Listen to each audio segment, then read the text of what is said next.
You are in 1953, in a sleep lab at the University of Chicago, and a graduate student named Eugene A. Asurinsky has just made a decision that will quietly unravel one of the oldest mysteries in human history. It's 2 a.m. He's watching his 8-year-old son sleep, and he notices something that nobody in the history of medicine had ever bothered to document properly. The boy's eyes are moving, fast, rhythmically, under closed lids, like he's watching something happening. Asurinsky does not wake the boy. He wires him up instead. What the EEG readout shows stops him cold. The brain, the sleeping brain, is running at nearly the same electrical frequency as a fully awake, alert adult. Not slowing down, not resting, accelerating. That discovery, published in 1953 in the journal Science, gave us REM sleep, and it handed neuroscience a problem it has spent 70 years failing to solve cleanly. Why does the brain do this? Why does it burn energy, generate hallucinations, and paralyze the body every single night for every human being on the planet without exception? Here's what most people believe. Dreams are the brain processing emotions, sorting memories, working through stress, a kind of overnight therapy session your skull runs automatically. That's not wrong, but it's about 30% of the answer. The part that gets left out is stranger, more mechanical, and has nothing to do with feelings. The brain doesn't dream because it needs to express something. It dreams because it needs to stay calibrated. And the difference between those two explanations changes everything about what sleep deprivation actually does to you, and why the people who dream the least tend to deteriorate the fastest. That discovery didn't just give scientists a new stage of sleep to study. It gave them a question with no clean answer. What is the brain actually doing during REM? For decades, the dominant theory came from Sigmund Freud, who had already declared in 1899 that dreams were wish fulfillment, the unconscious mind staging its repressed desires as theater, vivid, symbolic, deeply personal. That framework held cultural authority for half a century, not because the evidence was strong, but because nothing better had arrived yet. Then, in 1977, two psychiatrists at Harvard, J. Allen Hobson and Robert McCarley, published a paper that effectively demolished the Freudian model from the inside. Their theory, called activation synthesis, argued that dreams weren't meaningful narratives generated by an unconscious mind. They were the brain's attempt to make sense of random electrical noise. During REM, the brainstem fires chaotic signals upward into the cortex. The cortex, which cannot tolerate meaninglessness, assembles those signals into the most coherent story it can manage. The dream isn't the message. The dream is the patch job. That was a significant shift, but it created its own problem. If dreams are just noise interpretation, why is the noise so consistent? Why do humans across every continent, every culture, every century report the same recurring dream categories: falling, being chased, losing teeth, showing up unprepared to an exam that no longer exists in their life? Random signal processing doesn't produce cross-cultural patterns. Something else is selecting the content. Which means neither Freud nor Hobson had the complete picture. And the part both of them missed was sitting in the biology the whole time. The assumption that almost everyone carries into a conversation about dreams is that they're about the past. Something happened to you, your brain files it, and dreams are the filing process made visible. Memory consolidation, emotional processing. The brain as overnight librarian. Matthew Walker, a neuroscientist at UC Berkeley, spent years building the case for that model, and the evidence is real. Sleep after learning does improve retention. REM sleep specifically helps consolidate emotional memories. People woken during REM perform worse on tasks requiring creative connection between ideas. That's not disputed. But here's what the librarian model can't explain. Newborns spend 8 hours a day in REM. They have almost no memories to consolidate. They have no emotional backlog to process. They haven't taken any exams. They haven't been chased by anything. By the consolidation logic, they shouldn't need REM at all, or at least not at that intensity. They needed more than any adult alive.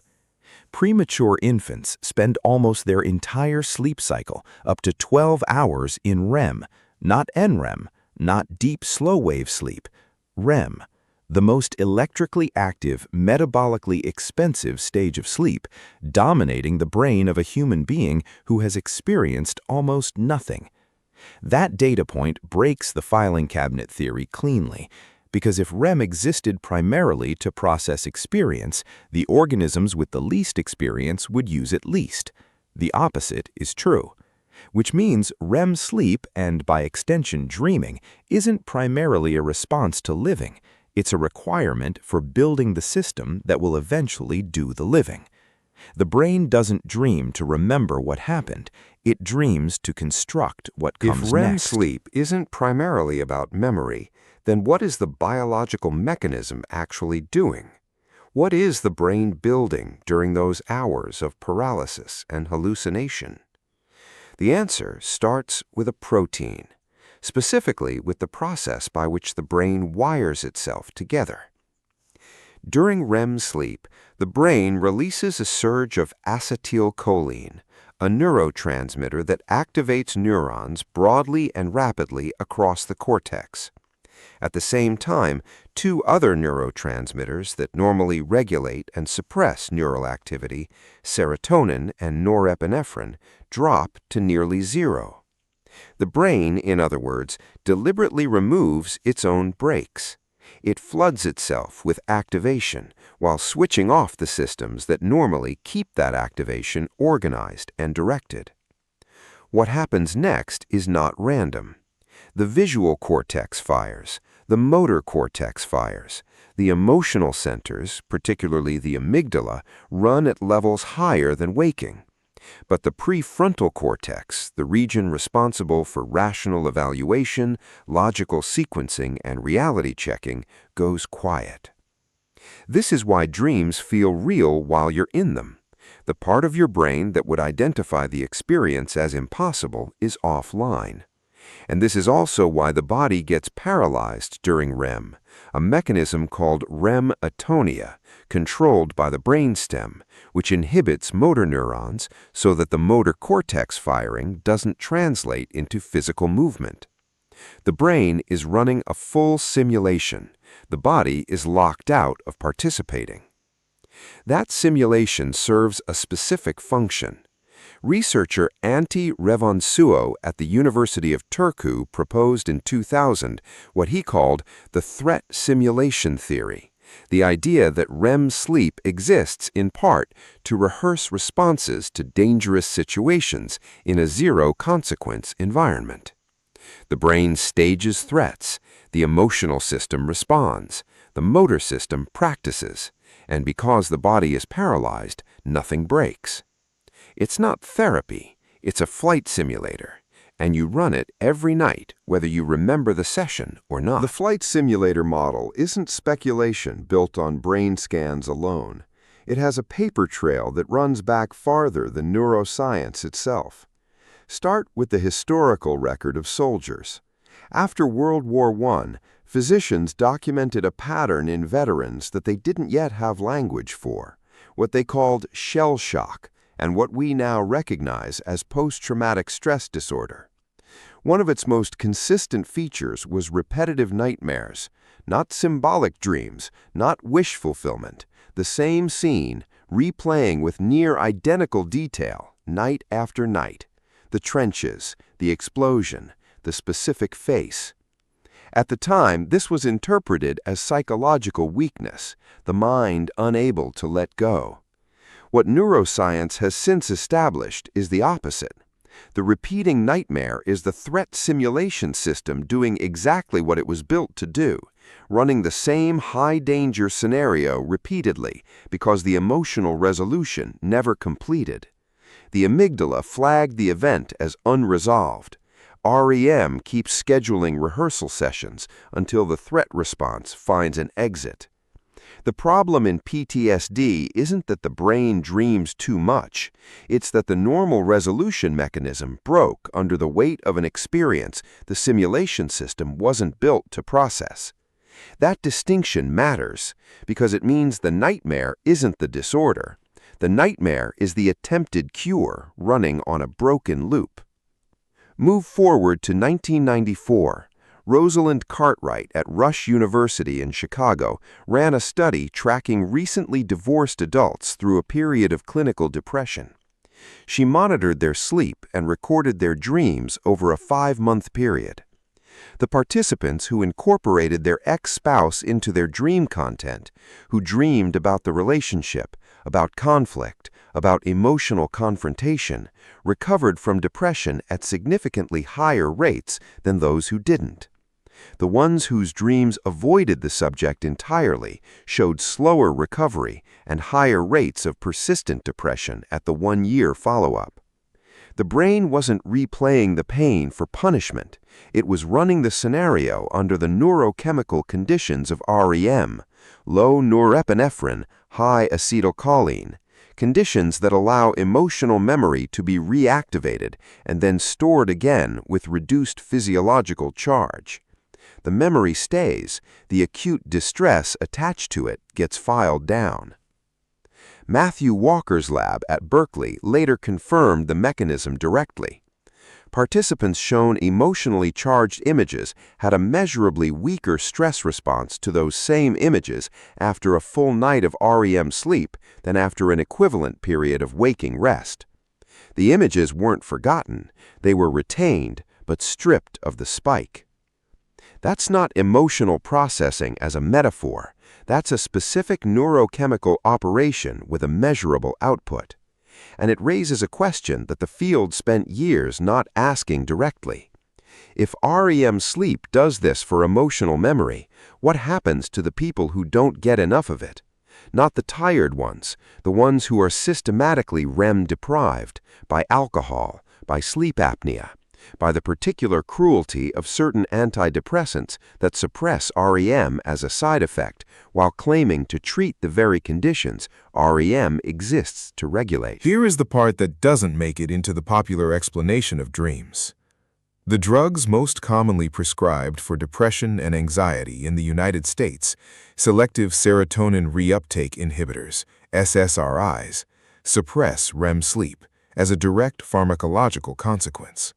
Not as a rare side effect, as a consistent documented outcome of how the drugs work. By elevating serotonin, they chemically replicate the one condition that shuts REM down.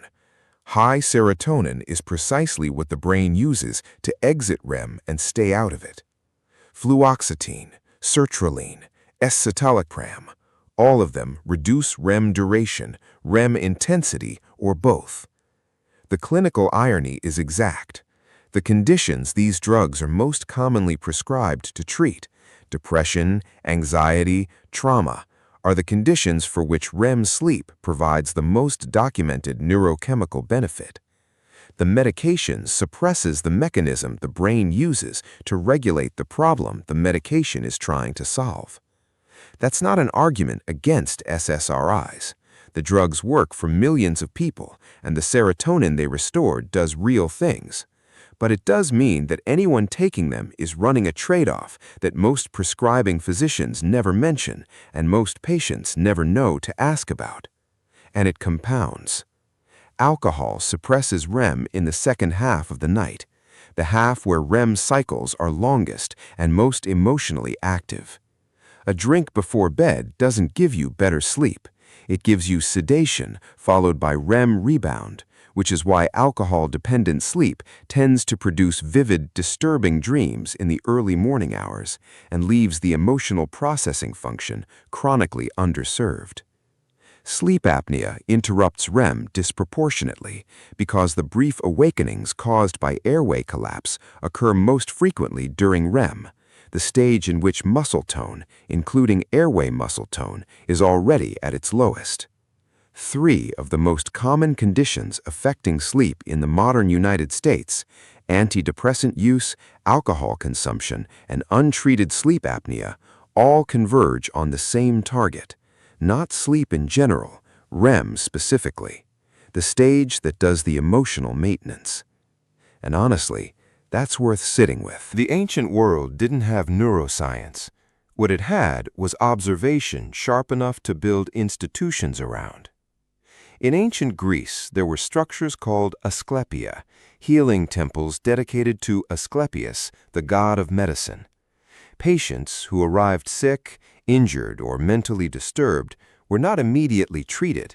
They were first put to sleep, deliberately, in a specific room called the enkoimeterion, the sleeping hall. They fasted, they bathed, they were given herbal preparations that modern pharmacologists have identified as likely containing compounds with sedative and REM-altering properties. Then they slept, and they were expected to dream. The dream wasn't entertainment, it was the diagnosis. Priests recorded what patients reported upon waking. The content was analyzed for guidance on treatment. Over 400 Asclepia operated across the Greek world between roughly 400 BCE and 200 CE. The sanctuary at Epidaurus alone treated patients for 6 centuries. They did X, we do Y. They used induced dreaming as a medical intake protocol. We use a 10-minute appointment and a symptom checklist. The gap between those two things isn't evidence that they were more sophisticated. It's evidence that they were paying attention to something we stopped paying attention to and are only now beginning to measure. The specific similarity is this: both systems recognized that the brain's nighttime activity was clinically relevant. The specific difference is that they had no mechanism, only pattern. We now have the mechanism, the acetylcholine surge, the amygdala activation, the norepinephrine drop, the emotional memory reconsolidation, and we're still deciding whether to take it seriously in a clinical context. The Asclepia were shut down in the 4th century CE, largely by imperial decree, as Christianity consolidated authority over healing practices. The institutional use of therapeutic dreaming didn't survive the transition. What survived was the folk memory, the persistent human intuition present in every culture on record that what happens in sleep is not separate from what happens in waking life. That intuition wasn't mysticism, it was pattern recognition, operating without the vocabulary to explain what it was seeing. You are in 1953, in a sleep lab at the University of Chicago, and a graduate student is watching his son's eyes move under closed lids at 2 a.m. and wiring him up instead of waking him. You came into this knowing that dreams were the brain processing emotions, sorting memories, an overnight therapy session running automatically. What you know now is more specific and more uncomfortable. The brain doesn't dream because it has something to express.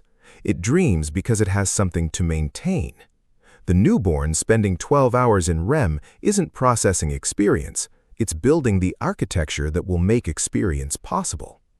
The veteran whose nightmare repeats the same trench, the same explosion, the same face, isn't trapped in the past.